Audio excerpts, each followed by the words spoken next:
Bus ఇంకా bike వల్ల ఏదో సంథింగ్ అక్కడ ఏదో అయ్యింది. ఆ బైక్ బస్ కిందకి వెళ్ళిపోయి పాస్ అవడం వల్ల ఫైర్ యాక్సిడెంట్ అయ్యింది. కొంచెం అటు ఇటు చేసి మేము కొంచెం ఇలాంటి ఉండడం, నిద్రపోకపోవడం వల్ల ఒక 12 మెంబర్స్ మేము బయట బర్న్ అయిపోయి కాలిపోయి ఉన్నాం. హైదరాబాద్ నుండి నేను బెంగళూరుకి వెళ్తున్నాం. ముసాపేటలో నేను బస్ ఎక్కాను. ముసాపేట నుండి నేను బెంగళూరుకి వెళ్తున్నాం. నేను బయటకు బుక్ చేసిన బస్ నుంచి ఎమర్జెన్సీ డోర్ వేరే వాళ్ళు పగలగొట్టారు. అంటే లైన్కి ఒక నలుగురం ఉందాం, నలుగురం కలిసి డోర్ పగలగొట్టి మేము దూకేసాం. ఇంకో సైడ్ ఏమో ఎమర్జెన్సీ సైడ్ విండో ఉంటుంది, వాళ్ళని పగలగొట్టి వాళ్ళు దూకేస్తారు. అట్లా అటు దిప్పి ఒక 12 మందికి అయితే బయటపడ్డాం మొత్తం. ఇదంతా ఎందుకు జరిగిందంటే మేము నిద్రపోకపోవడము, కొంచెం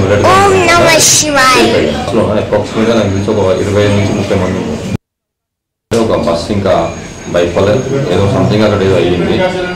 ఆ బైక్ బస్ కిందకి వెళ్ళిపోయి పాస్ అవడం వల్ల ఫైర్ యాక్సిడెంట్ అయ్యింది. కొంచెం అటు ఇటు చేసి మేము కొంచెం ఇలాంటి ఉండడం, నిద్రపోకపోవడం వల్ల ఒక 12 మెంబర్స్ మేము బయట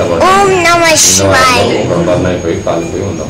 హైదరాబాద్ నుండి నేను బెంగళూరుకి వెళ్తున్నాం. ముసాపేటలో నేను బస్ ఎక్కాను. ముసాపేట నుండి నేను బెంగళూరుకి వెళ్తున్నాం. నేను బయటకు బుక్ చేసిన బస్ నుంచి ఎమర్జెన్సీ డోర్ వేరే వాళ్ళు పగలగొట్టారు.